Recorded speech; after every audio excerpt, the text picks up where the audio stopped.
We, Sonia, and Januni, are a couple of pals studying science in undergrad. We are not professionals. though every episode is meticulously researched, mistakes do happen. If you notice that anything, And we mean anything. we state is inaccurate, please let us know. Your comments, suggestions, and queries are important in furthering our personal and audience's understanding of science. Thanks for being a part of this discussion. We appreciate you. We really do.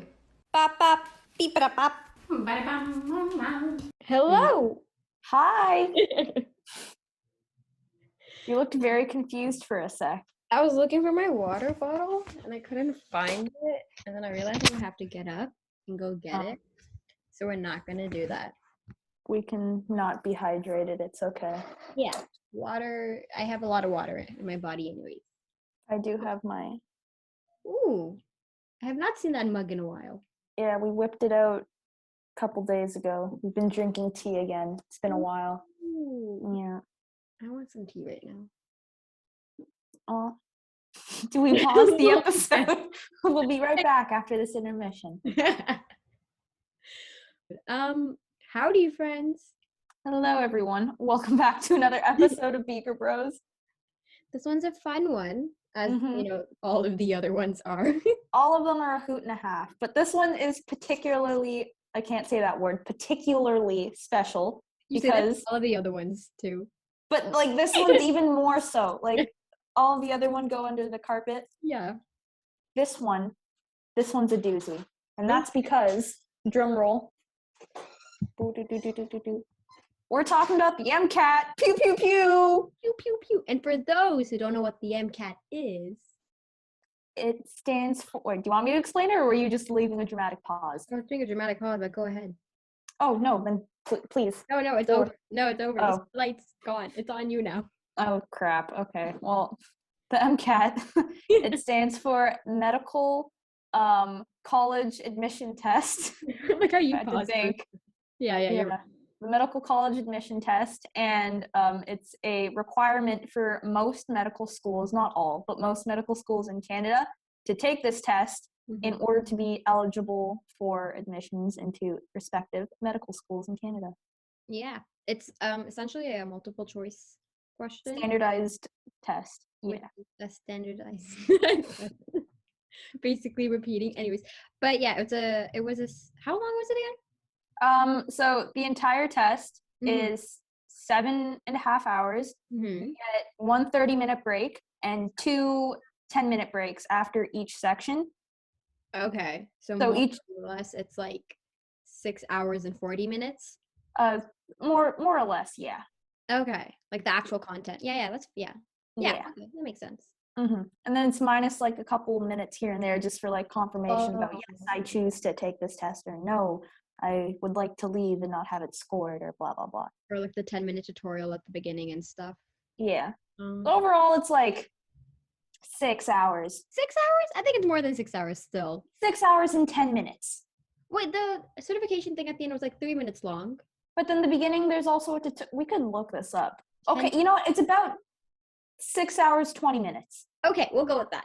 Okay. Okay. And yeah, just for a little bit more clarification though, this entire test is broken down into 4 sections. Mhm. So There's what, chemical and physical, foundations, whatever, and then there's cars, which is critical analysis and reasoning skills. the reasoning thing, but what is the first?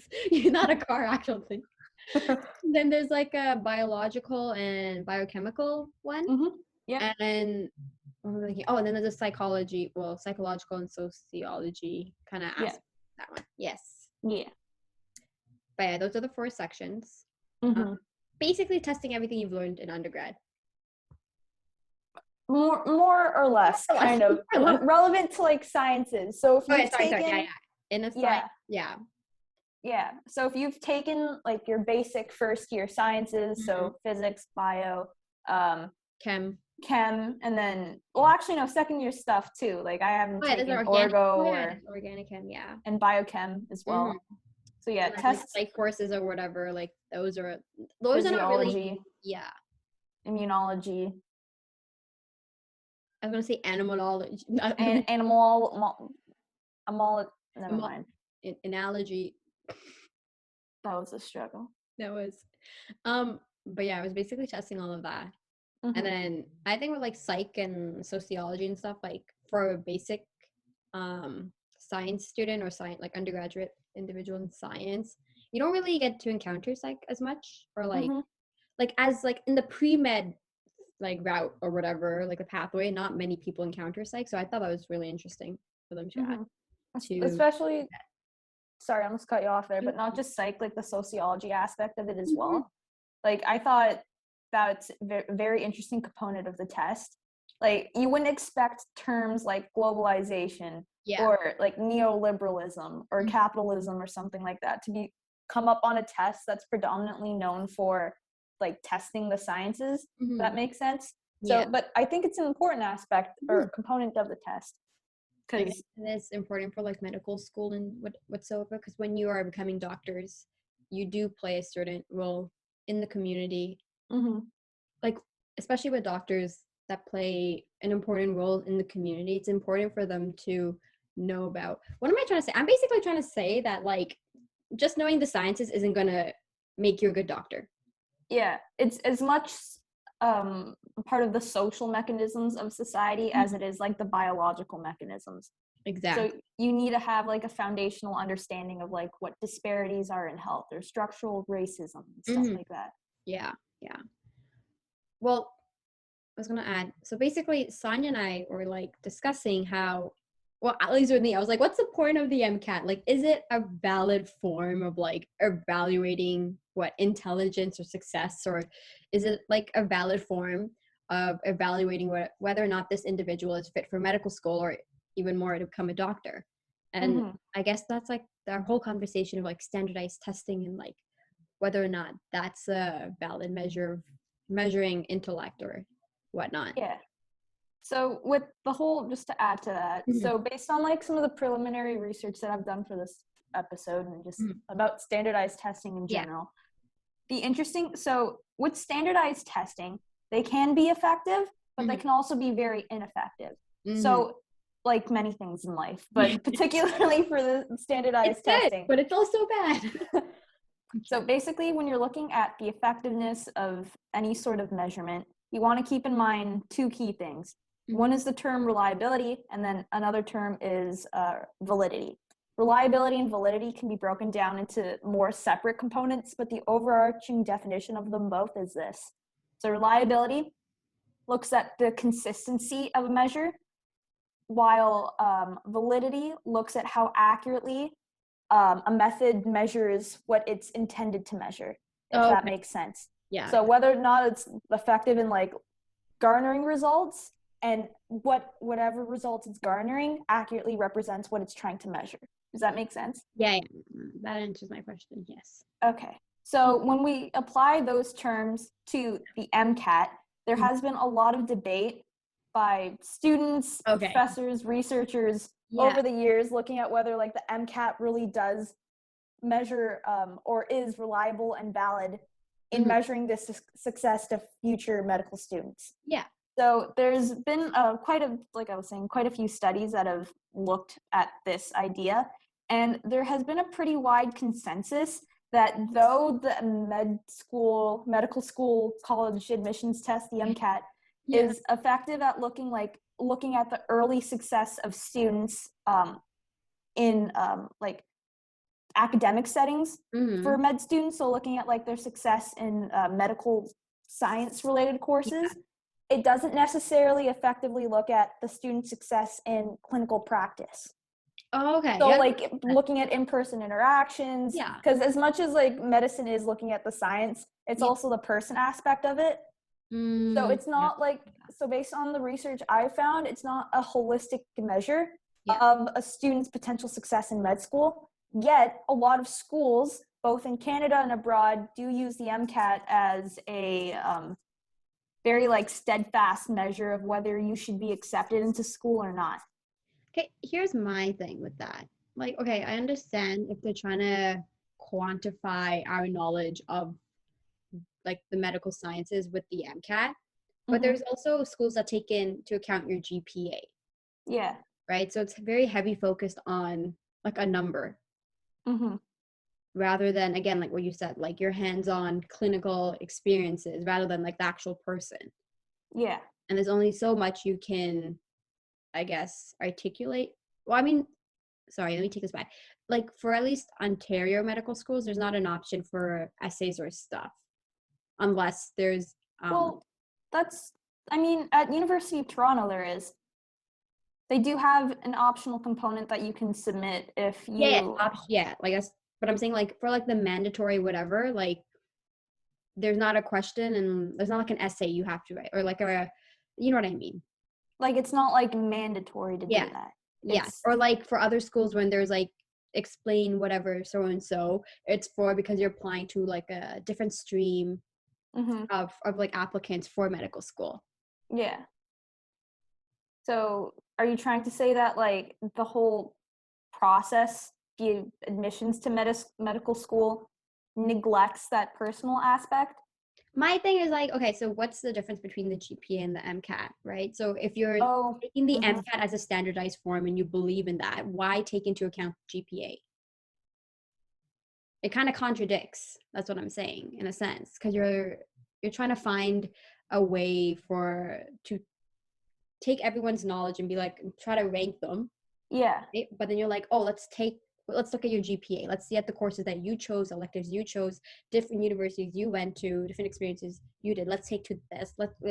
Let's take that into account too. And there's schools where that's also a big chunk of it. Interesting. Like I would understand if all medical schools were like, okay, do the MCAT, that's it. GPA, we don't care about that. That's fine because they believe in the MCAT. But them doing so of taking your GPA and the MCAT, like that's what I'm saying, it's just like they're contradicting themselves. At least. Yeah. No, that's a fair way to look at it. One thing I've also realized is that as much as schools try to use MCAT as like an academic measure, I mean, like it can be effective sometimes to have like two measures if one you perform poorly in and the other one can serve as like a supplemental thing, I guess. But here's the thing, like I would understand if the GPA was supplemental, like that's fine, right? But they look at the GPA and the MCAT like evenly, like they're both weighed the same, I would say, initially. Okay. Right? Yeah. Because there's like, you know how there's cutoffs and stuff, like you have to have this and this to be considered. So you're saying that there's like an element of redundancy in how students are evaluated for medical admissions. My thing, like, yes, that it is like kind of redundant in a sense, but one of like the GPA, there's a lot of variability again, right? Yeah. So if their way of saying we're doing the MCAT to, you know, just make sure it's even or like fair for everyone, or like there's what's a good word for this? Like just like a general way of evaluating everyone, then okay. But the way that they take the GPA too, it's just like, okay, so you want a standardized way. You want like it's fair for everyone, but then you're also taking GPA, but you're weighing it the same. Like it just seems I'm like, huh? Like, okay. Yeah. But then they're also, just to add to that though, like, is it necessarily fair? Yeah. Like you said that like it's a fair way of like with standardized testing, you know, it's fair, like it's that's equitable. What they're like they're projecting, I guess. But is it necessarily fair though? That brings up another question. Yeah. So for example, with like people who don't necessarily have access to paying for these resources, I would say it's the socioeconomic factors, like barriers. Yeah. Like Janini, I don't know about you, but like, so to pay just for like like a overview, I guess, of what the average student might pay, I think we can consider ourselves average students and like the resources that we've garnered. Yeah. To like pay that we have to pay for in order to write this. So in Ontario, I'll disclose what I paid for. I'm fine with that. Yeah. So you don't have to if you don't want to. I can't remember. But like approximately though, so the med school test was $320. Wasn't that US in US? So like let's say in Canadian, it's Canadian. 400. Yeah. Plus depending on the books and resources you get, I was able to get a discount on my books, so I didn't pay as much as the average student would pay for their books. But let's say the average cost of the books without discount is like $200, $250. And if you were to even get like used ones, they're still $100. Yeah. Yeah. So let's say like $200 for the books then. Yeah. So we're at $600 plus what else? Like sometimes you have to get the AAMC stuff. By the way, for those that you don't know, AAMC is the company or the organization rather that administers the MCAT. Association of Medical. Yeah, something along the lines of that. To get the resources, you kind of need those resources in order to be able to like write the MCAT, because it shows you what the test will be like. It allows you to simulate the environment. That in itself, to get like the whole bundle, I think is like $300 or something like that. $400 for that Canadian. Oh my God. Okay. Yeah.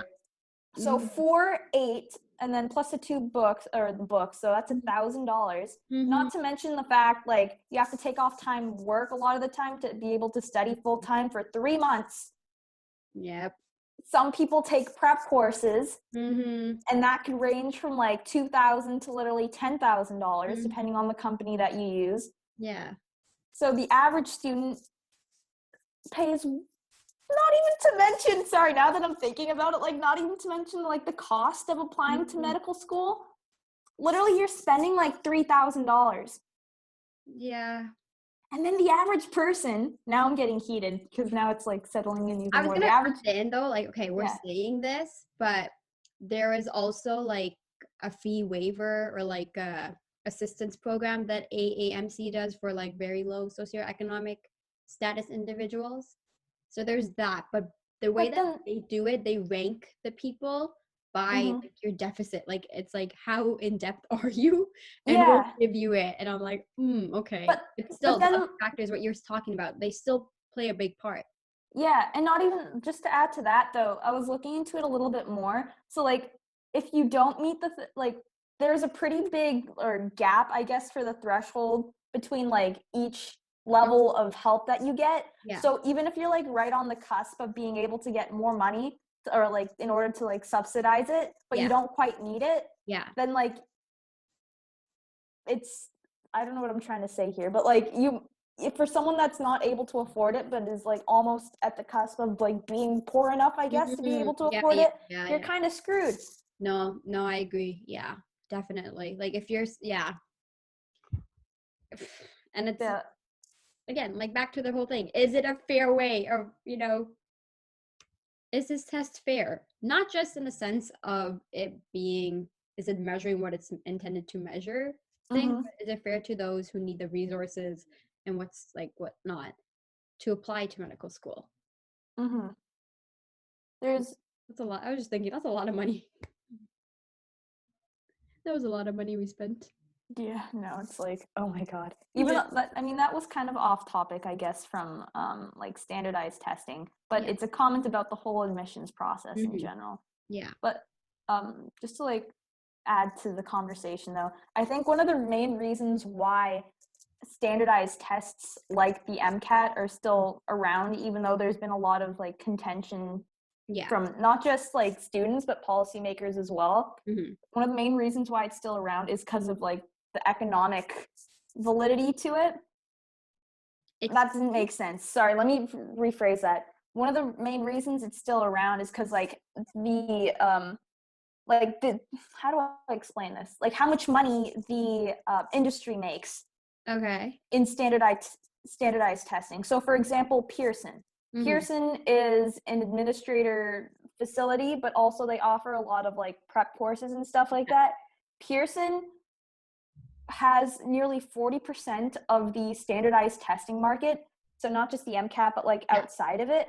Like and I was looking, pardon? Like the LSAT? Yes.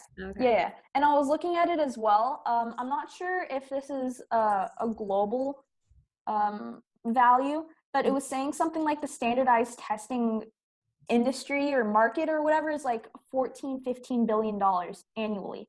Damn.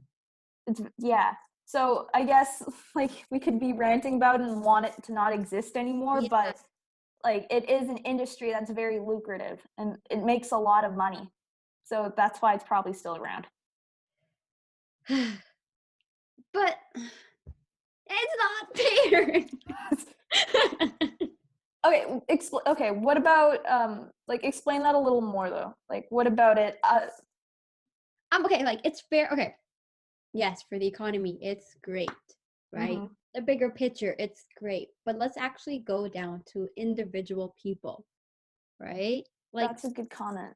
just like, yeah, we can look at like it's just, we are as a unit, like it might benefit the economy, but how does that come back to benefit us at the end of the day? That's a really good way to look at it, actually. I was reading another thing, and Mhm. it basically explained the whole idea of like the MCAT and standardized tests as this. Yeah. So standardized tests, Mhm. though they do help you learn a lot about a lot of people at Mhm. one time, Mhm. so it's very effective or in a very short period of time, they don't let you necessarily learn a lot about a single person at a time. Mhm. So especially though in or not an industry but a sector like medicine, Mhm. yes, it's valuable in being able to look at like the academic achievement of some students in a very short period of time. You want more than that. You want to be able to look at the individual rather than like the cohort as a general or Yeah. as a whole, if that makes sense. I guess like the big question is like, how do they do that? Like I understand from the perspective of admissions and stuff, Mm-hmm. it would be a lot of work. Like the number of people who do apply to medical schools is crazy. It's increasing every single year. So Mhm. for them to read through like different scores and or like different essays and stuff, that is a lot of work for them. Mm-hmm.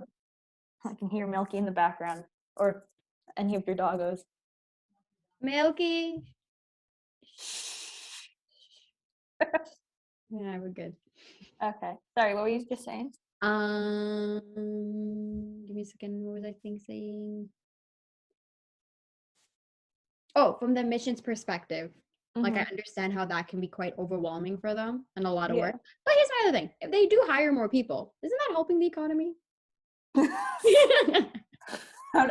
Like if they stop paying for the test or using the tests Yeah. and like just shift their Exactly. shift the funds to like another avenue of assessment, More admission people. more admission people. Like make it, but would that necessarily be fair though? Okay, here's an idea. Crazy idea. I'm gonna put it out there. We don't go to university. We just take this test, Mhm. right? So we don't have to pay. We don't pay the 4 years of tuition. We can pay whatever they want us to pay, the $1,000, $2,000 for the MCAT with the resources and whatnot. And that's it. That's all we have to pay to get into medical school. I mean, Or they we do study. that. Huh? They do that for kind of, not necessarily, but they kind of do it for like in the UK. They have like Oh, 6-year programs that you can yeah, get in from on high school. yeah. Yeah. You can do it. Like, I know if you are Canadian, if there's any high school students here who are thinking about med school, here's the thing. Here's a tip. Don't go to uni. Apply to Ireland and go straight to medical school there. You will be done in 6 years. If you really know med is for you, do If it. you have money though, Yeah, if you have the money. it's to, yeah. expensive to be a foreign Yeah. student. So like then again, like it's not that accessible. You know what? There's opportunities for us, right? There, Mhm. like, I'm not going to say there's no opportunity, but it's just there are barriers for various individuals to obtain these opportunities. Yeah. Yeah. That was the statement. Because yeah, like you can go through the standard way. Like even I want to say the standard way of like going to university, then med school, there's still obstacles within. Like I know for Ontario medical schools, how they ask you about your experiences and whatnot. You were mentioning to me one medical school doesn't look at that because of what was it? What did you say? Oh, it's are you talking about the McMaster thing? Oh, I think it's McMaster. Yeah. So McMaster, from my understanding, if I'm wrong, we can make a little comment about it later. Okay. But McMaster, they don't look at your autobiographical sketch section. So for those of you that don't know, like the autobiographical sketch section is a section of your application that lists all of your like extracurricular involvement. And McMaster doesn't look at that because there is variability in someone's ability to be involved with their community based on like socioeconomic standing. Mhm. So if you come from a low income background, you're obviously going to be needing to work a lot more because to like support yourself. So you wouldn't necessarily be able to be involved in extracurriculars as much as someone that comes from a high income background. Okay, but here's a contradiction by doing that. Makes sense. Mm-hmm. The admissions also looks at the MCAT. No, They look at cars. cars, but that still, it's saying that you have to take the MCAT still. Yeah, you still have to pay. Okay, yeah. Yeah. Mm-hmm. And you still have to study for how long for the MCAT, but they understand with extracurriculars that there may be variation, whatnot, because someone might have to work or do this or do that. Then going back to it, how do you say it's okay for the MCAT to be another form of your scoring? You know what? They also require Casper, so that's another $70. Another standardized test. Not just the MCAT. Wait, I was gonna be like, the system is corrupt.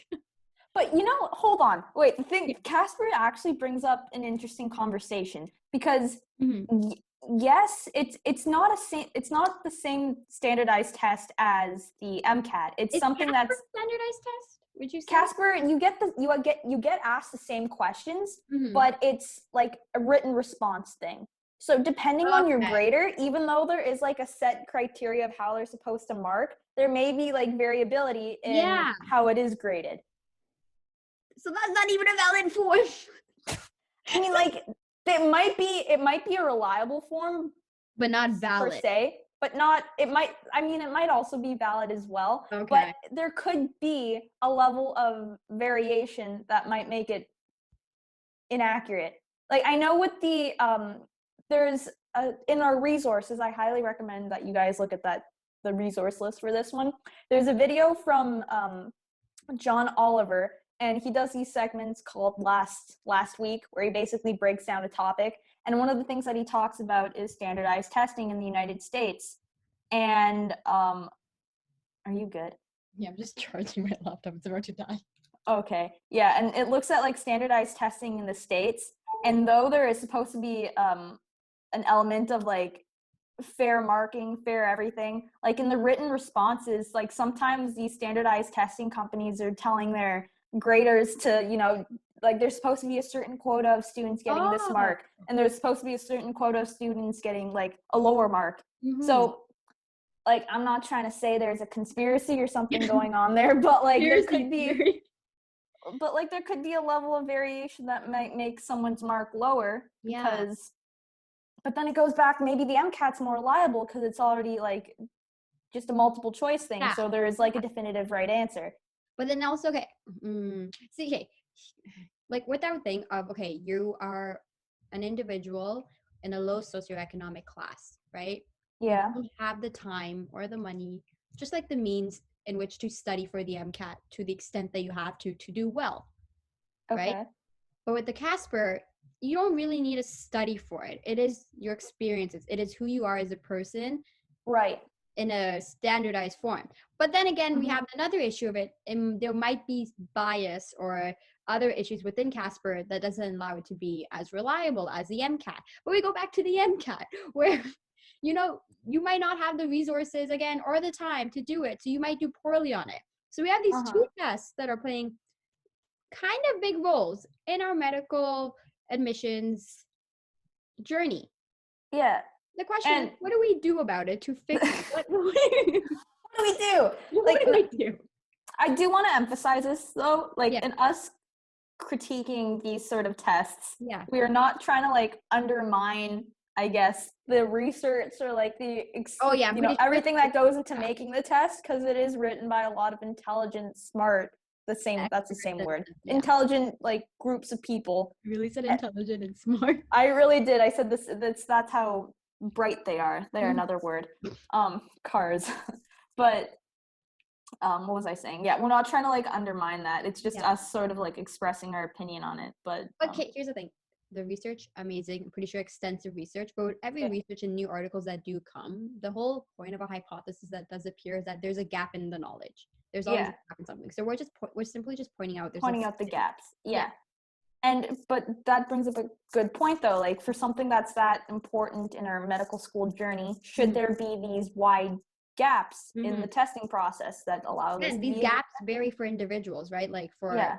it could be smaller for another person, bigger for another individual.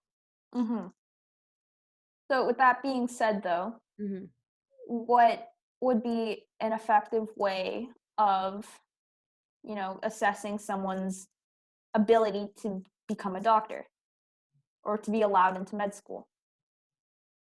It's hard to say, right? Because I mean, the go-to answer would be a standardized test or something, but can't do that. Our resources. I mean, it's not that you can't. It's just not there's like there has not yet been a truly holistic measure that can effectively assess it. Okay, how about what they could do is provide free resources.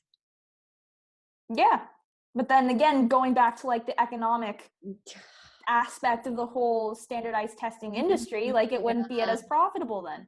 That's true.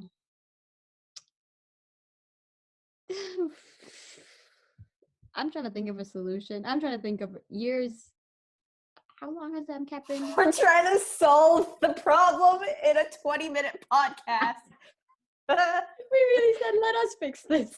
Let us fix. That could be the title of the thing. We fix clickbait, yeah? Fix the MCAT.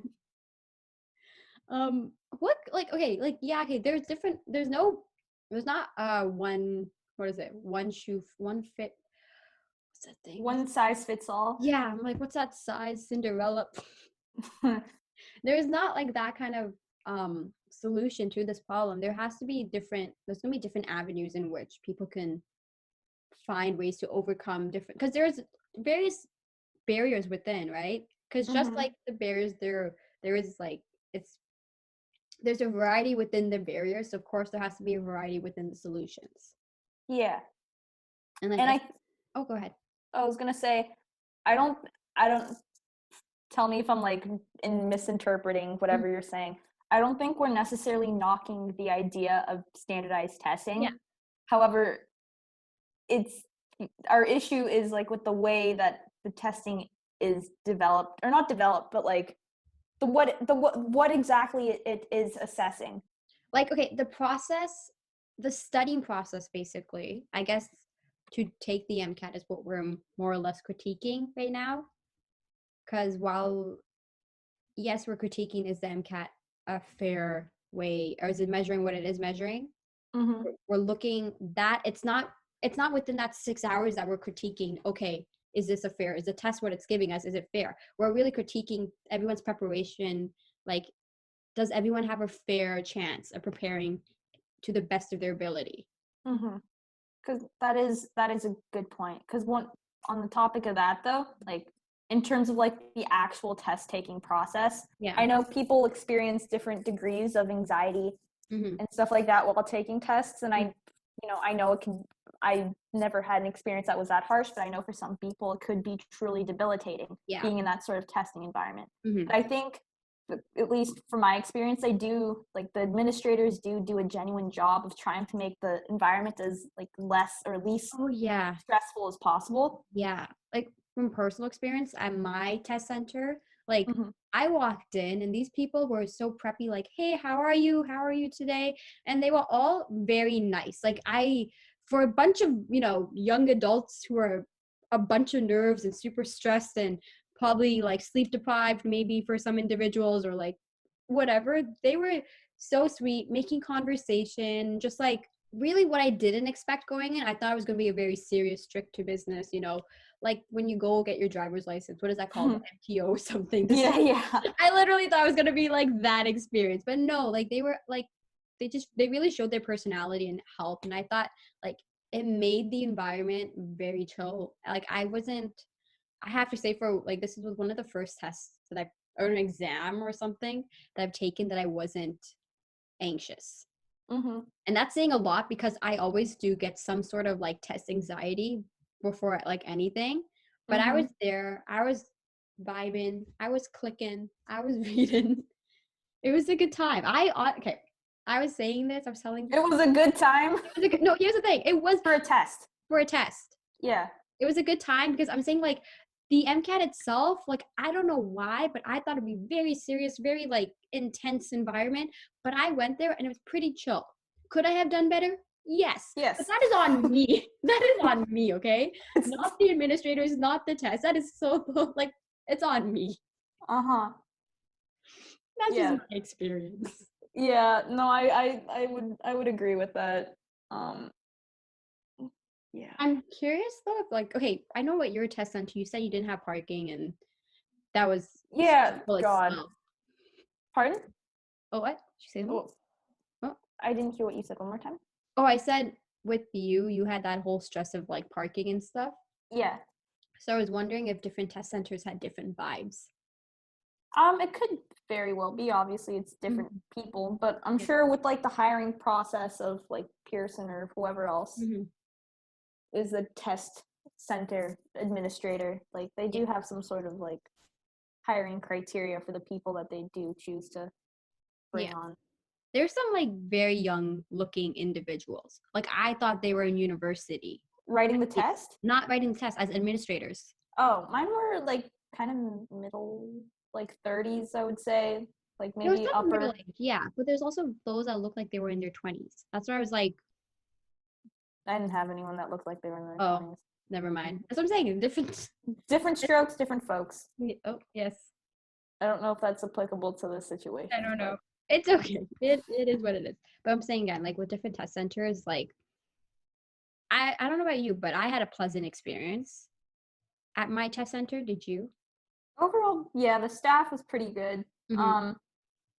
You really, I know you said you didn't necessarily encounter like different types of people, but like I had people that were like every stereotype you could imagine. Like When she says people, she means like the people who are taking the test. Yeah, the people taking the test. There was like the preppy like vibe that one person had. There was another person that looked like they couldn't give a shit. There was like the stereotypical like person. But one thing I also did notice, there was like pretty much, I would say, of the, I don't even know how many people there were different rooms, but in my room that I wrote in, I think only one person was a guy.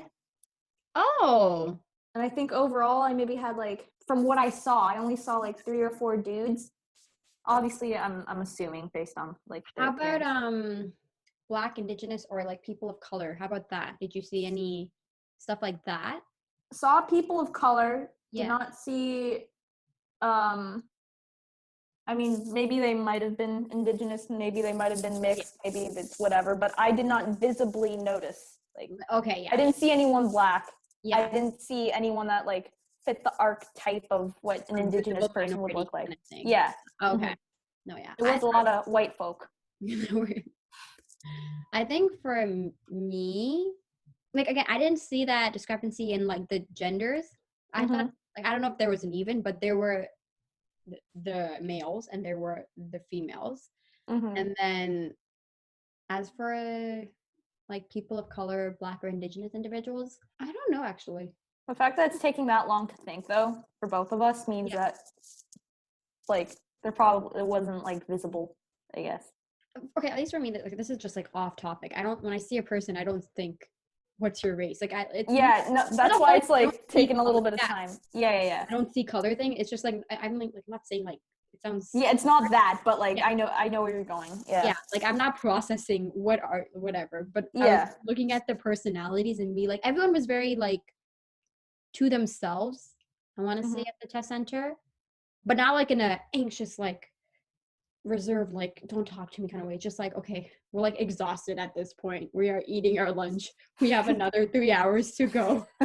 Everyone's by themselves, literally everyone's like 2 meters apart eating out the we're all facing the same direction too, so it's just so awkward. it really was. But yeah, that was my thing. Sorry. But yeah, I'm actually trying to think about the individuals, but I can't. Like when you were saying how there was only minimal male. Yeah. Which is unexpected, I think. Maybe. But maybe it was literally just the day that I wrote. Yeah. There could be a lot of compounding variables. to our information we're providing. Yeah. Yeah.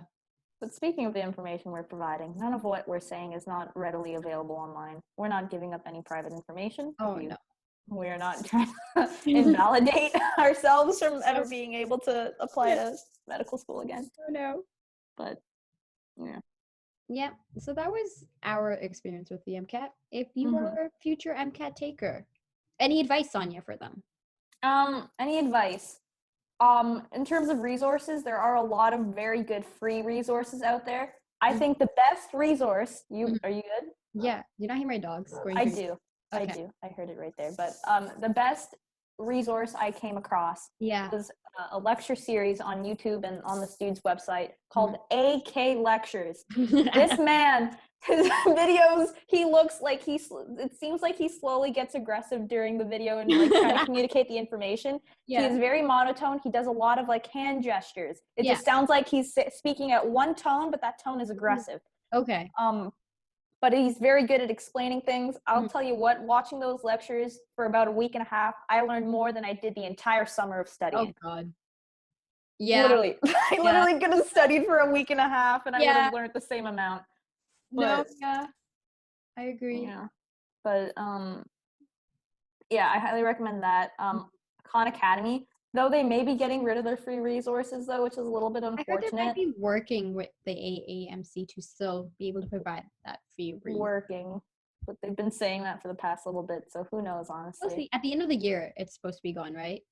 Yeah, I think September 30th or something like that, not even the end of the year. So by the time you watch this video, it might be gone or it might still be there. Who knows? I was reading on Reddit about it and someone's like, I am screen recording all the videos. Like, isn't that copyright issues? But okay. Is it though? Well, I mean, as long as you're not distributing it, right? But I mean, like, Khan Academy is an open source, isn't it not? Like, I don't think they make money from... I don't know, actually. I don't know either, but I could be wrong on that. Mm-hmm. Probably is copyright, though. Don't do that. We don't condone that. Just go on AK Lectures. Yeah, watch The Sonia's new favorite lecturer. Pardon? I said watch Sonia's new favorite lecturer. Lecture, yep. I couldn't even tell you what the guy's name is. Andrew? Maybe, AK is probably his initials. That would make sense. Oh. Oh, that makes sense. That does make sense. It's literally just one dude in front of a whiteboard. He has everything written down. Mm-hmm. Glycolysis explained in 10 minutes, like you've never heard before. You're done. You don't need to learn it again. Yeah. I think for me, I think the best advice I could give to someone is like figure out your learning style way in advance. Because I think it took me too long to realize that like I am not going to read how many pages of this, especially like if you have a background knowledge already of like the sciences. Because for me, I've taken most of the courses. Soon I will be taking all of the courses for the MCAT that's required to, have this knowledge. So figure that out. Spend like a good week figuring that out rather than 3 months and then cramming the last day for your big exam. Yes. Another piece of advice. So as someone that's not like, you said you've taken pretty much all the courses or will have taken all the courses. I have not. I have not, period. I haven't taken most of them. There's many that I'm missing. It's a miracle I wrote the test, and God knows how I'm in science, even though I haven't taken most of the science courses relevant to this test. Yeah. But I will say, though, the most valuable thing or study tip is to genuinely be interested in the content. Because if you don't give a crap about what you're reading and what you're doing, it's going to be the worst 3 months of your life or however long you spend studying. Especially with content like in the cars section, like while you're reading through the stuff, if you can find some sort of not positivity but like interest in whatever you're reading, that will get you through the entire process. I think for me what I realized with cars was that the passages that I did well on are the ones that I was really interested in reading. Yeah, and that goes for like everything. The questions that I did well on, regardless if it's in the physics in the or chem or if it's in whatever, like if I thought the passage was interesting, I paid more attention and I did better. So another piece of advice, if you don't like the sciences, Don't go into Don't. bed. Don't do it. Mm-hmm. Yeah, there's many other. Yeah, I don't know about you, but there is that this is going to be a freaking long episode. Yeah. But I don't know how long we've been going, but we can wrap it up soon. But yeah, a lot of students enter university with the idea that they want to do medicine and blah blah blah because of whatever preconceived notions they might have had, but they slowly fall out of love with it. There's nothing wrong with falling out of love with a topic, but it's a lot better to like be prepared to like not want to pursue something anymore than like force yourself to do it, if that makes sense. No, yeah, then you grow to resent it, and we don't want doctors like that. It's not. No, we don't like that. And we're not saying like you have to like all the sciences. Like I'm not a big fan of physics, but like if you like, I'm not a big fan of chemistry, but you know, but if you like majority or like have some sort of can maintain an interest in these courses to a certain extent, then you're good. You're fine. Yeah, that is the advice. That is the advice. Well, anything else to add, Sonia? Not at all. I think this was a very interesting episode and had a lot of comments, a lot of fun perspectives that we would love your opinions on. Yeah. If you had taken the MCAT, let us know how your experience was. If you have any questions about the MCAT, ask us. Yep, comment below. We are happy to answer anything so long as we're allowed to, because we have to sign confidentiality. Yes. You want studying tips. Yeah, we have many. Yeah. Whether or not they're effective, debatable, but we'd use them either way. You know, come back in 3 weeks, 2 weeks to find out our scores, maybe? Yeah. You know, if you don't hear from us, it didn't go well. Disclose it live. Live react. Watch a YouTube live of us watching our, not opening. What am I trying to say? Looking at our scores. God, do you want to do that? Like, okay, you know what I'm gonna do? Like, you don't have to do it. Odds are I'm going to be recording my own reaction to my thing. Yes. If it's funny or bad or whatever, we can potentially share it. Okay, I like that idea. I like that. Yeah, I don't think we can do it live because that could be like I could have like a nervous breakdown. What's the lowest score? What's the lowest score you can get? 472. It's a 472. It's like closes the laptop screen. This podcast will no longer have any credibility to what we said if we had a 472.